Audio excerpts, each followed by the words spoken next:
Lord. Amen. Lamatula for overhead project. Because I can see believers going on back. Good. Amen. Especially this hard worship team. Happy day, happy Father's Day. Amen. Hallelujah. Praise the Lord. Go with me to Genesis 28. And please greet your neighbor on my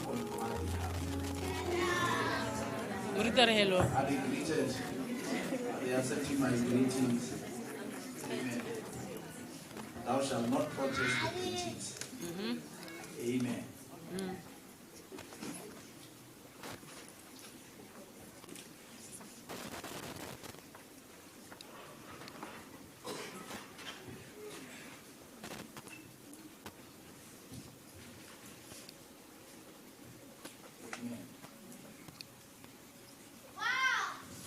Sorry, Genesis 27. The message on dreams was going quite well. Amen. And the prophetic words was also coming quite well. And time became the end. And most of you would understand how I feel myself. Amen. When time tells me it's time to leave. But I do think that the next group should accommodate the message on dreams. It's still incomplete. So that we get a full picture, a full discourse on the subject. Amen. And we really bless God. Can we clap hands for the pre-leaders, Jennifer and Sophia? Thank you so much. Amen. Genesis 27.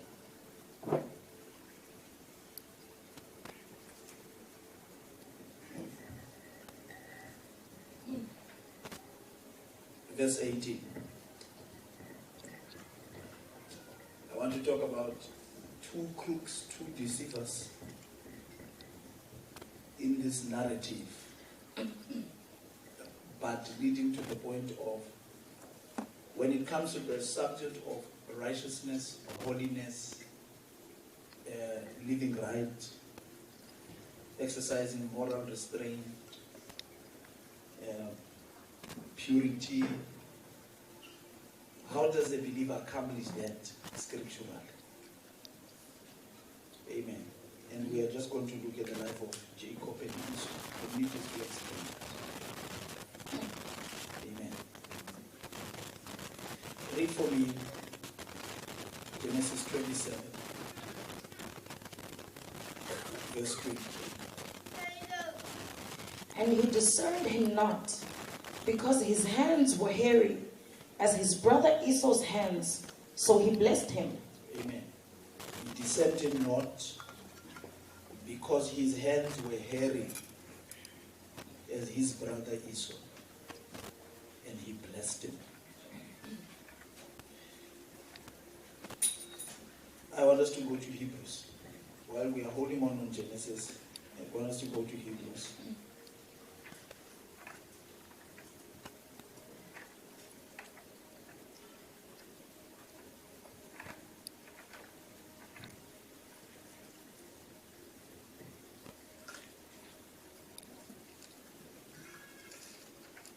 Chapter 4, verse 16, I believe. Hebrews 4:16. So let us therefore come boldly to the throne of grace, that we may obtain mercy and find grace to help in time of need. Amen. Let's go back to Genesis again, same story. But please, let's understand this verse. Let us come boldly into the throne of grace so that we may obtain mercy and find grace in the time of need. 25, Genesis, verse 29.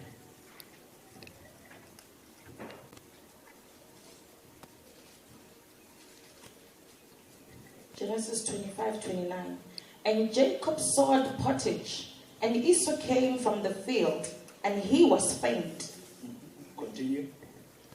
And Esau said to Jacob, feed me, I pray thee, with that same red pottage, for I am faint. Therefore was his name called Edom. Continue. And Jacob said, sell me this day thy birthright. Okay, can we say, sell me this day thy birthright? Sell me this day thy birthright. Sell me this day thy birthright.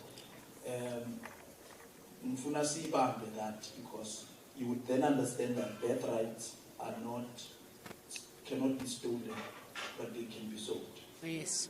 All right? You can't steal the birthright. You can do trade. You can exchange it for something. Continue with the story until verse 34. So we can understand why Jacob hates Esau and why God loves Jacob and hates Esau. Meanwhile, Jacob is a crook. And Esau said, behold, I am at the point to die, and what profit shall this birthright do to me? And Jacob said, swear to me this day. And he swore unto him, and sold him his birthright unto Jacob. And Jacob gave Esau bread and pottage of lentils. And he did eat and drink, and rose up, and went his way. Thus Esau despised his birthright. So Esau despised his birthright, and the actions were seen by how he sold what was important to God, but despised by him. And what Jacob also sold, bought, not understanding the weight of what he was buying. 32 Genesis, and let's come to who is this wrestling with an angel.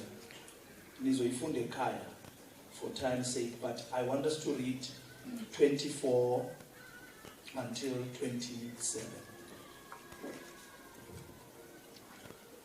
And Jacob was left alone, and there wrestled a man with him until the breaking of the day. And when he saw that he prevailed not against him, he touched the hollow of his thigh, and the hollow of Jacob's thigh was out of joint as he wrestled with him. And he said, let me go, for the day breaketh. And he said, I will not let thee go, except thou bless me. And he said unto him, what is thy name? And he said, Jacob. Amen. Let's bow our heads. Father, we thank you for the reading of the Holy Scriptures. We honor you, we glorify you, we magnify you. Help us to understand the time and the season of Jacob's trouble. In Jesus' name, amen. In fact, I've forgotten to read that verse. Jeremiah 37, little verse.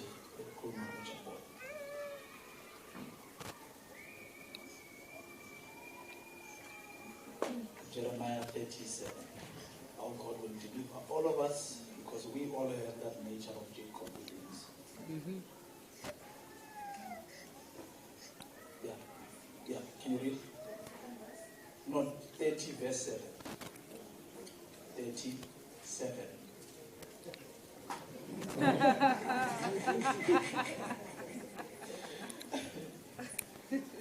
30 verse 7. Alas, for the day is great, so that none is like it. It is even the time of Jacob's trouble, but he shall be saved out of it. Amen. Even the time of Jacob's trouble, and we shall be saved from it. All right, say this with me. We prayer station behind the second. Please say, it is time for Jacob's trouble.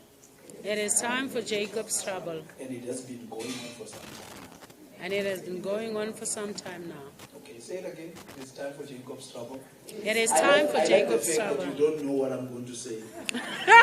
And you are made to confess things you don't understand. But in Amtemba, it's Father's Day, so you can trust me. Amen. So say it with a little bit of that you understand, like something wow is going to come out of it. Amen. So you say it is time for Jacob's trouble. It is time for Jacob's trouble. And it's been going on for some time now. And it's been going on for some time now. And he shall be saved from it. And he shall be saved from it. Okay. We are going back to a story that I think we all know, we all have heard, or we all have read, concerning the two brothers, Ama twins, Jacob and Esau. When you read about the life of Abraham, the book of Genesis shows you the principle of faith in his life. When you read about the life of Isaac, the book of Genesis is teaching you the principle of submission. But when you read about the life of Jacob, Scripture is teaching you about transformation. Being transformed by the renewing of your mind. Scripture begins to introduce how God can change a life. I like how Isaiah puts it, just as a way of paraphrasing, connecting things because of time. He says, Jacob have I created and Israel have I formed. So there is a process and there's a season and there's a time where there's going to be a battle between you and God. And it's been going on for some time now. Yeah. But an angel that is wrestling with Jacob must first find Jacob alone, the principle of separation. And then the angel must wrestle with Jacob, and Jacob only wins this battle by hanging on to the man. The man breaks Jacob's thigh so that his walk is different after the encounter. And then the man by interpretation of his name, Peniel. That's what Jacob is saying. Jacob says, you know, I've met the hands of men before. I've wrestled with men before. But now I'm wrestling with God. But this time I'm not just wrestling with God, I'm wrestling with his face. When you meet God face to face, and he even admits it, says, I've met God face to face, and I'm still alive. And I won by just hanging on. In other words, I did not let him go until the breaking of the day. The man that I was wrestling with, Jacob is acknowledging. The man that I'm wrestling with was concerned that the sun is coming out. I don't want to be seen. This is our encounter. Just before the sun rises and everybody sees what is happening, I need to break your thigh because your grip is so tight that I have to ask you, what is your name? And when the angel was asking Jacob's name, Jacob answered, said, I am Jacob. And you can understand the meaning of that name. I'm a trickster. Actually, I'm a deceiver. We should be careful and be aware of the Jacobs in our lives. Amen. But my name is Jacob. And then the angel said, no. Your name is no longer Jacob. Your name is going to become Israel. Because you have prevailed on two dimensions. You fought with men for birthrights, blessings. Now you fought with God and you have prevailed. So you are a prince in the things pertaining to men, and you are now a prince on the things pertaining to God. But this blessing that you are looking for, because the man is simply saying, Jacob is simply saying, I will not let you go until you bless me. I know what it is to have my father's blessing and how I managed to, through the conspiracy between me and my mother, we managed to actually got ourselves to a place of stealing what does not belong to us. Because Jacob really stole a blessing. So what Jacob was stolen blessings. Now, there is a wrestle in chapter 32 that I want us to capture. There's a transformation that I want us to link the whole story with as God changes this man. But I need to build on the setting. The law of Moses is very clear and simple on matters regarding birthright and things like that. Moses was not yet born at this time, but the principle of the birthright was at play already. So what is happening? Esau is our firstborn. Jacob is our secondborn. Esau is a hunter. Jacob is a cook.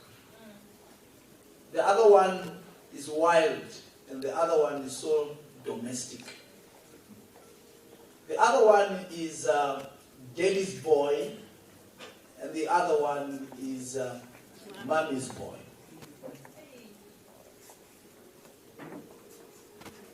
The other one is born first, and the other one is born second. Scripture here wants us to come and understand a greater principle in the New Testament, though, of Jesus Christ as a firstborn among his brethren. How then Jesus redeems us and transforms us by becoming our elder brother. So Scripture seems to take the story of the two brothers. I know Ronald Whitey's stories are the prodigal son. And I want to also submit to you, he did not return because he was missing his father. To tell the truth, he returned because he saw the resources differently. Yeah. But I'm not talking about those two, because I know some of you have deep revelations on such stories. But now I have a transforming revelation that relates to our spiritual experience, drawing from a biblical narrative, building up to an understanding of what God is saying to us. Changing Jacob is a journey. It was after 20 years, 20 years running away from his brother, running away from God. Another way of dealing with Jacob is that you send him to a Laban who is more of an experienced crook than him to deal with his crooked ways. And some of you would be actually wondering, King Trailing Kruka Jacob, and they get the part that God literally, seriously wants to change in all of us. So, Esau is very wild. Esau is a hunter. Esau is loved by his father. Esau is the firstborn. And by birth, he has a right for the birthright. Jacob cooks very well. The story is the other one comes back from hunting, and the other one has just cooked something powerful. And when he is coming back from hunting, he's very tired and he's hungry. Can we say hunger? Hungry. The greatest temptation for ministers, for churches, for individuals, even the temptation that the enemy uses even against Christ, is when he entices us by giving us something physical in order for him to take something spiritual. I present to you the kingdom of this world in order to question and to destroy your identity as a son. The enemy did that. The wilderness experience was the enemy saw that Jesus is hungry. You see what hunger can do? And the enemy said, turn the stones into bread. By so doing then, the enemy was actually allowing Jesus to use his power and to abuse his power as a son, and there was no need to. So here's a scene, and this is on the first mentioned principle of how the enemy turns. And Jacob here represents the deceiver.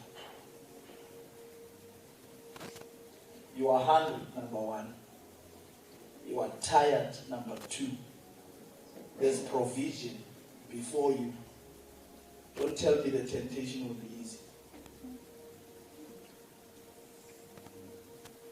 The brother wanted something. So we have two brothers. The other one that takes light what God has given him. And we have the other one that wants to take and buy what he does not understand the weight of it. So Jacob wants to buy something that he does not understand, that its way invites Jesus Christ into his lineage. He is going to carry the responsibility of bringing Jesus on earth. And Esau despised them. He said, I don't want to bring a Savior. I would rather sell the Savior. That's the Judas spirit. So the mother Judas originates from the days of Esau, where he sold his birthright in bringing Jesus Christ on earth, because Jesus must come physically, and he must come through the seed of a woman. So Esau was saying that all of that is not important. The salvation experience, the salvation of mankind, I don't want that in my lineage. He took light what was priority to God, and he sold it because he was hungry. On the other hand, Jacob just wants birthrights so that he can have recognition, prominence, but not understanding that it comes with heavy spiritual responsibility. So here comes the exchange. I said to you, you cannot steal the birthright, you can buy it. So don't blame Jacob. There was an exchange. These two brothers were not aware that they were sitting in the table of covenant. Some deals are covenantal. Some transactions are more spiritual than physical. It might look like you just said yes, only to find out that you sold out on things that matters to God. Yeah. And to you it was just a conversation, only to find out that you are losing something of spiritual value and significance. And from that day it was called Edom. And Edom means reds. And we know the destiny of the Edomites when you go and read the book of Obadiah.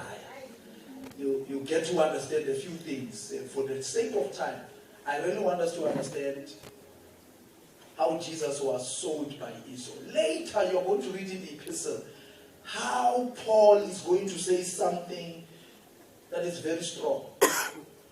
And it has natural and spiritual implications as well. God said, Esau have I hated, but this crook have I loved.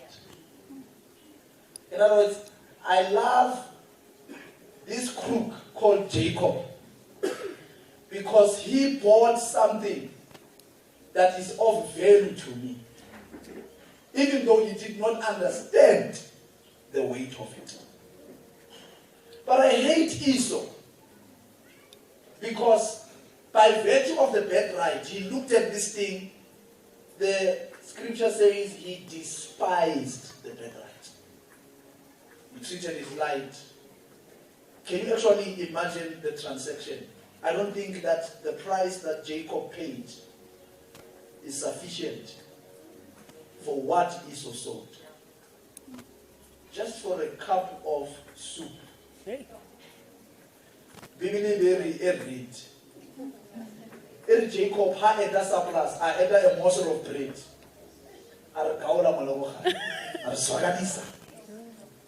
And if we really get into some types and some shadows, we begin to understand the body and the blood, bread and wine. To say, it is also a transaction, this is my body and this is my blood. So that the Son can come. I do think there's some element of spiritual connotation pointing to Holy Communion concerning the body and the blood connected to the birthright, so that God can despise the firstborn and embrace the secondborn. You know why? He has to lose Adam and take the second one, Christ the lastborn, in order for him to concentrate on the one that treated light the commandment. The day you eat, you shall surely die. I know the things that I'm saying. I am big deep here now. It's about deep here. You shoot a black and white. Jesus. Father's Day, how? Amen. Think about it. something natural purchase something spiritual. Yo. Akibacho on our levels. Akibacho for routine. We have already sold out. Or the fella another family high budget fella. There's Jehovah Jireh, who provides with ravens that are stingy. Yay! A raven being a stingy animal. Yeah. God still provides. And he says, I don't care what is happening in your life, but I still want you to trust me. Because it was a better I did him under more trust, more waiting upon the Lord, more crying to the Lord, more dependent, and that can be very much frustrating. And then the pace of life, on the level of your friends, your blessings comes very slow because God is taking his time to change your nature. So your things are not happening on your time. So your time, how you are too late, you are actually behind season, but on God you are actually on time. Simply because God just wants to say, trust in me. Yes. You see, I'm not trying to tell like trusting God when all circumstances say it's time to lose something based on something tangible. Yeah. Get into some plan B when your life is a plan A. When God messes up all other plans, you try to solicit help from people. Then who appear as the reason why, but what could be them too so that's what who are approval for your Yes. They are not approved by God. The business transaction okay in Corona. I am not Gloria Mudimu, so I'm not approved. That's why it did not work, because it was never approved. So that God can have the ultimate, or you are the problem. Let me put it this way. You are the Jonah in the boat. There's no problem with the people. Stop saying that. People must get out of morale. You get out of people's life. You are the problem.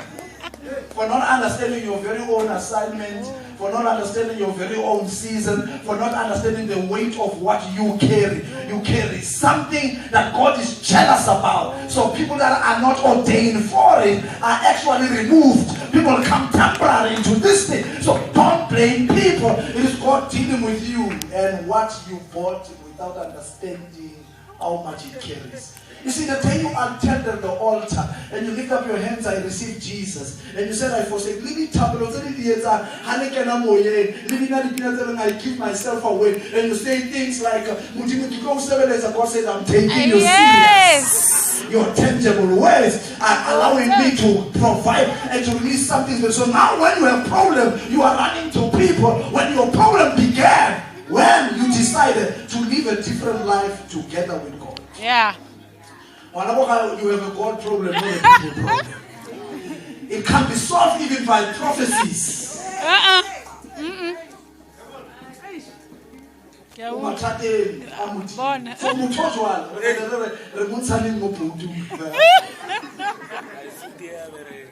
Because we are losing stuff because of you.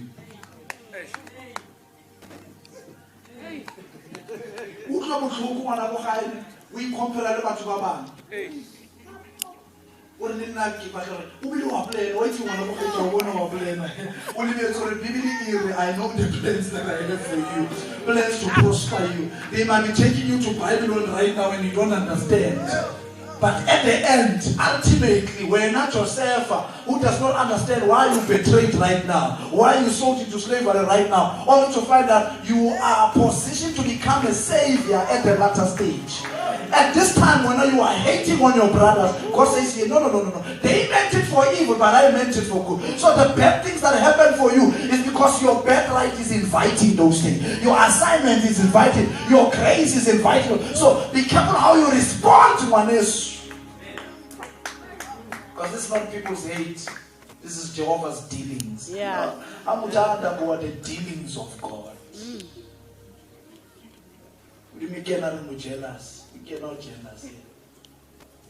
How so Kaunyala, Osama boyfriend Dinyana, Mudimarara. Manamuch at a piece of Anali,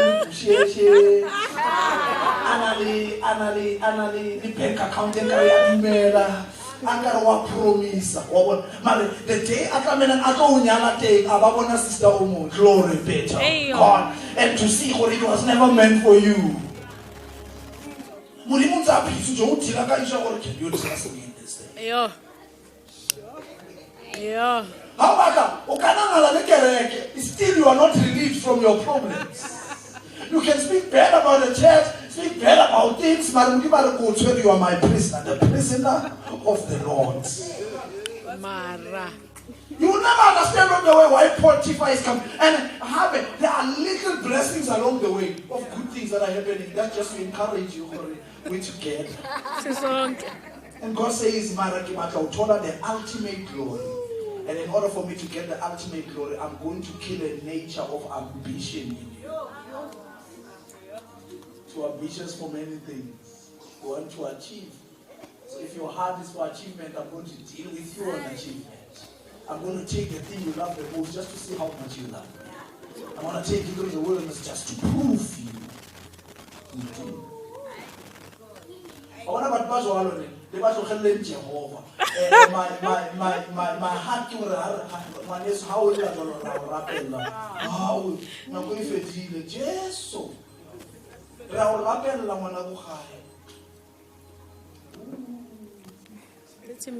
Father, I bind this. Yes, Lord. For 5 minutes in Jesus' name. Amen.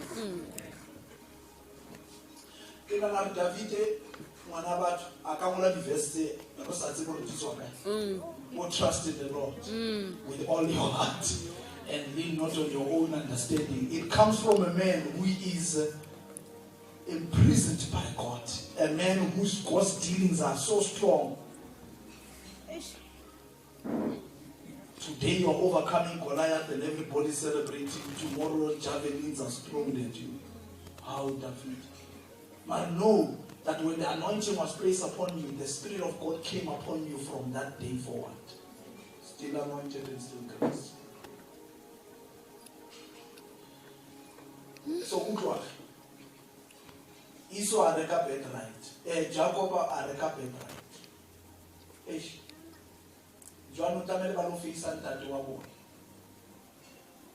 Because only blessing that's going to come from the Father. That is the order. The Father must now bless Jacob. But Jacob is not Esau. So the mother and the son conspired, prepared something good also for the father. But later didn't know that did. But prepare at the very same very strong the board.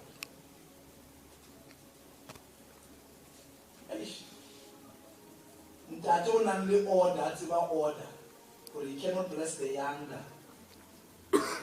Because actually he should bless the one that has the better heart. But there's a problem with the father. The father is blind. So he lacks what? Discernment. So Esau and Jacob and Rebecca knew that. And Mamelade, Habayache, the other one made sure for it. Because Esau was hairy. Aba apara, something hairy. So that that why now they are no longer buying. Jacob is no longer buying with them and they are now stealing. So in order for them to steal, they have to deceive the father. So the first level of deception was to make sure that Jacob puts something that represents his brother. The father is there. Ha atwala Jacob, amotwala.